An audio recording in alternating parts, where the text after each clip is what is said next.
Hey students, welcome back on national blogs. I hope आपने हमारी recent video ज़रूर देखी होगी। हमारी रिसेंट वीडियोज़ में हमने बात की थी कि अपने गोल को कैसे डिसाइड करें और उस तक कैसे रीच करें।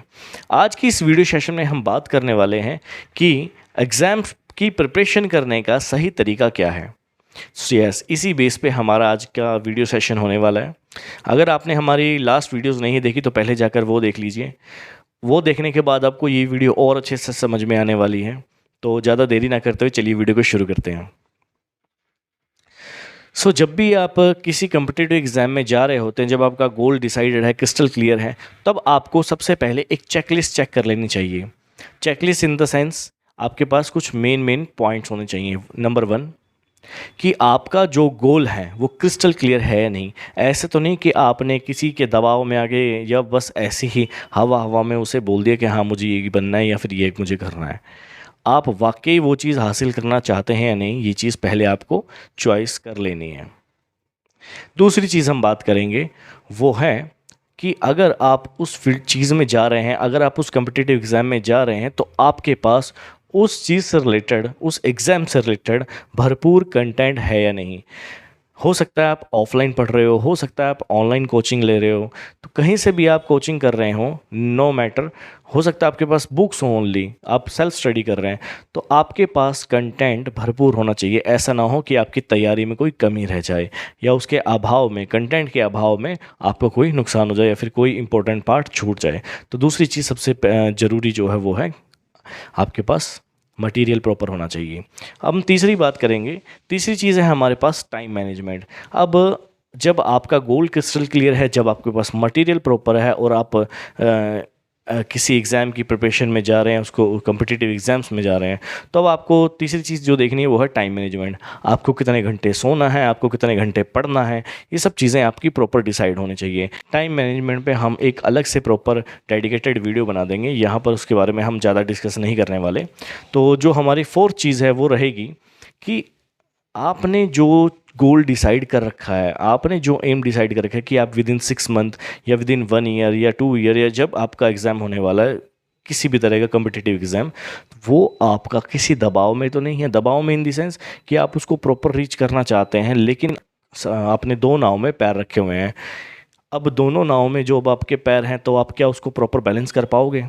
ये चीज़ आपको जाननी पड़ेगी। अब दो नाव में पैर का मतलब क्या है कि आप वो गोल तो रीच करना चाहते हैं, पहुंचना तो चाहते हैं, आप एग्ज़ाम की तैयारी भी शुरू कर रखी है आपने, लेकिन आप उसे प्रॉपर टाइम नहीं दे रहे। आप दूसरी चीज़ भी कर रहे हैं और दूसरी चीज़ का दबाव ज़्यादा बन रहा है एज़ कम्पेयर टू जिस लाइन में आप जाना चाहते हैं, जो गोल आप अचीव करना चाहते हैं।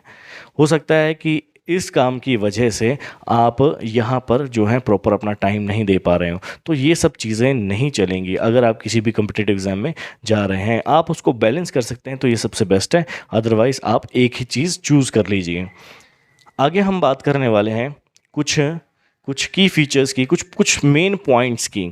तो मैं चाहूँगा कि जितने भी व्यूअर्स, जितने भी स्टूडेंट्स ये वीडियो देख रहे हैं, वो सबसे पहले अब एक नोटबुक या डायरी या कोई भी ऐसी बुक जहाँ पर आप, जिसे आप मेंटेन करके रखते हैं, इन सभी पॉइंट्स जो मैं बोलने वाला हूँ वो सब आप प्रॉपर वहाँ पर नोट कर लीजिए।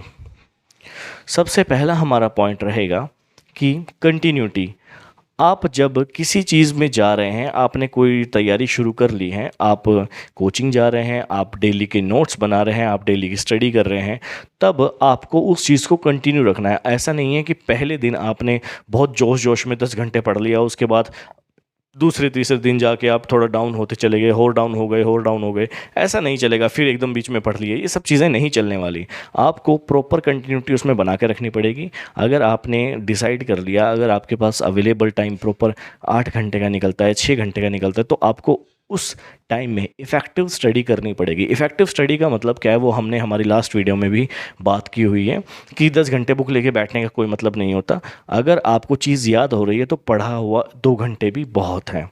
तो आगे हम बात करने वाले हैं। पहला चीज़ थी हमारी कंटिन्यूटी।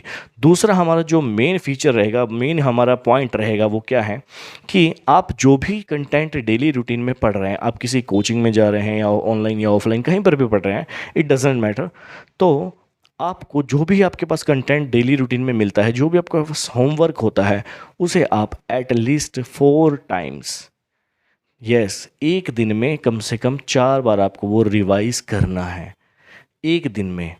अब 4 बार का मतलब क्या हुआ? 4 बार का मतलब ये हुआ कि पहले फर्स्ट एंड सेकंड टर्न में आप उसको क्रिस्टल क्लियर पढ़ेंगे, धीरे धीरे पढ़ेंगे, एक एक लाइन को, एक एक वर्ड को प्रॉपर समझते हुए पढ़ेंगे। और थर्ड एंड फोर्थ टाइम में जब आप सेम डे पे रिवीजन कर रहे हैं, आप उसको थोड़ा सा फास्ट पढ़ते हुए चलेंगे, ताकि वो चीज़ आपके ब्रेन में एक स्टोरी की तरह स्टोर हो जाए। जब आप बहुत ज़्यादा टाइम लेके किसी चीज़ को धीरे धीरे पढ़ते हैं, तब आपके ब्रेन में वो चीज़ जम नहीं पाती, वो चीज़ कहीं तो रुक नहीं पाती, वो स्किप होना शुरू हो जाती है। लेकिन जब आप उसको पूरा थोड़ा सा स्पीड के अंदर, बहुत ज़्यादा फास्ट नहीं, थोड़ा सा स्पीड के अंदर आप उसको कंटिन्यूस पढ़ते हैं, तो वो आपके ब्रेन में एक स्टोरी की तरह छप जाती है। तो दूसरी से जो हमारी ये चीज़ है, सेकंड चीज़, वो है 4 टाइम्स आपको रिवाइज करना है। अब हम बात करेंगे हमारे थर्ड पॉइंट के बारे में, विच इज़ कि डेली का आपको जितना काम मिल रहा है, वो डेली रूटीन का काम डेली डन होना चाहिए। तो डी डी डी ये चीज़ आपको याद रखनी है, डेली का काम डेली डन होना चाहिए, डी डी डी। इस चीज़ को आप फॉलो करेंगे, ये रूल आप हमेशा याद कर लीजिए। ऐसा नहीं हो आप अपने किसी भी काम को पेंडिंग छोड़ रहे हैं और वो काम आप सोच रहे हैं कि मैं कल कर लूँगा या परसों कर लूँगा या आज ये छोड़ देता हूँ, इम्पोर्टेंट नहीं लग रहा है, या छुट्टी आ रही है 1-2 दिन में, ये सब नहीं चलने वाला। छुट्टी आ रही है तो वो किसी और के लिए आ रही है, आपके लिए नहीं। आपके पास यही टाइम है जिसमें आपको प्रिपरेशन करनी है। अब आप चाहे उसमें रेस्ट कर लीजिए, चाहे प्रिपरेशन कर लीजिए। आगे हम हमारे फिर फोर्थ पॉइंट के बारे में बात करने वाले हैं, विच इज़ इफ़ेक्टिव स्लीप। अब इफ़ेक्टिव स्लीप का क्या मतलब है?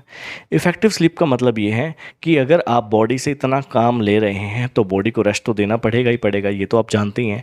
अब आपको उसमें करना क्या है? ऐसा नहीं है कि आपने कहीं गूगल पे सर्च कर लिया या किसी से पूछ लिया कि हेल्दी रहने के लिए, ब्रेन प्रॉपर फ्रेश करने के लिए आपको कितने घंटे की नींद की आवश्यकता है, और उसमें निकल के आए 8 घंटे, 9 घंटे। ऐसा कुछ नहीं है। भगवान ने ह्यूमन बॉडी बहुत ही गजब तरीके से बनाई है, इसको आप कैसे भी एडजस्ट कर सकते हैं। अगर आप अच्छी तरह थके हुए हैं या आपने अपना रूटीन बना रखा है, तो 5 घंटे की नींद भी भरपूर रहती है।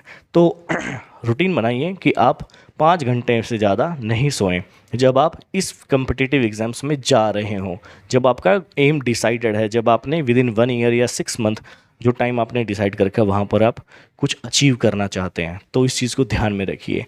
आराम हराम है, किसी सयाने ने बहुत सही बात कही है और ये बात लागू भी होती है। पांचवी जो हमारा पॉइंट, हमारी जो चीज़ रहेगी, हमारा जो मेन पॉइंट रहेगा, which is maintain your health. अपनी हेल्थ पे आपको खास फोकस रखना है। ऐसा नहीं है कि किसी कम्पिटिटिव एग्ज़ाम्स के दौरान जिस वक्त आप लड़ने की, आप जंग में जाने की तैयारी कर रहे हैं और उस दौरान आप मौज मार रहे हैं, मस्ती मार रहे हैं, कुछ भी अटरम शटरम खा रहे हैं, ऐसा नहीं चलेगा। क्योंकि ये आपको आज नहीं तो कल कहीं ना कहीं जाके नुकसान देने वाला है। तो आप इस चीज़ पे खास ध्यान कर लीजिए। आपको कुछ भी ऐसा फालतू खाना नहीं खाना जिसमें आपकी बॉडी को ज़्यादा एनर्जी लगानी पड़े उस फूड को डाइजेस्ट करने के लिए, और उससे आपको एनर्जी भी कम मिले। तो ऐसी चीज़ें आपको नहीं करनी। एग्जाम्पल के तौर पे आपको ज़्यादा बर्गर या मेयोनीज़ वाली चीज़ें, जैसे चीज़, ये चीज़ी चीज़ें जैसे कि बर्गर, पिज़्ज़ाज़ हो गए, और भी बहुत सारी चीज़ें हैं, कुछ चीज़ी सैंडविचेस हो गए, ऐसी चीज़ें आपको अवॉइड करनी है खाने से, इनको खाने से बचना है। असल में होता क्या है, जब हम लोग हैवी चीज़ खा लेते हैं तो बॉडी को उसे डाइजेस्ट करने के लिए ज़्यादा ब्लड स्टमक की तरफ भेजना पड़ता है। अब जब ज़्यादा ब्लड स्टमक की तरफ जाएगा तो ऑब्वियसली सी बात है, ब्रेन की तरफ वो कम जाएगा, और उस दौरान आपको प्रिपरेशन के टाइम में नींद आना शुरू हो जाएगी। तो बेटर है आप इन चीज़ों को अवॉइड कीजिए।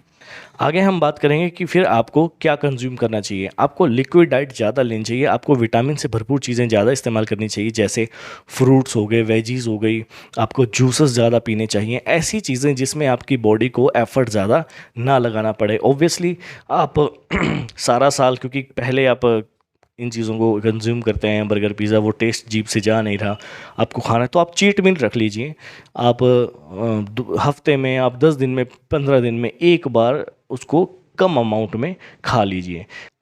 एक और चीज़ आप ध्यान में कर लीजिए कि इसी दौरान जब आप कम्पिटिटिव एग्ज़ाम में जा रहे हैं, उस वक्त आपको कभी भी भर पेट खाना, मतलब कि पेट भर के ठूस के नहीं खाना आपको।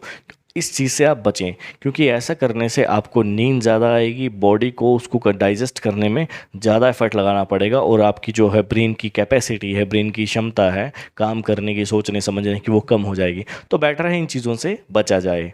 तो ये हमारे कुछ पॉइंट्स थे। आई होप आपको सब समझ में आए होंगे। अगर आपकी कोई भी क्वेरी है तो आप हमें कमेंट सेक्शन में लिख सकते हैं, हम डेफिनेटली उस पर डिस्कस ज़रूर करेंगे। आपका कोई भी सजेशन हो वो भी आप हमें कमेंट सेक्शन में लिख सकते हैं। सो आई होप ये वीडियो सभी स्टूडेंट्स को हेल्प करेगी अपने एग्ज़ाम का सही तरीके से प्रिपरेशन करने में। और ये वीडियो को ज़्यादा से ज़्यादा शेयर करें अपने फ्रेंड्स, फैमिली, रिलेटिव्स, और जो भी आपके छोटे भाई बहन, अड़ोसी पड़ोसी, जो भी स्टडी की लाइन में, एजुकेशन लाइन में है, पढ़ रहा है, कोई गोल अचीव करना चाहता है, कम्पिटिटिव एग्ज़ाम्स में जा रहा है, तो उनके साथ ये वीडियो को ज़रूर शेयर करें।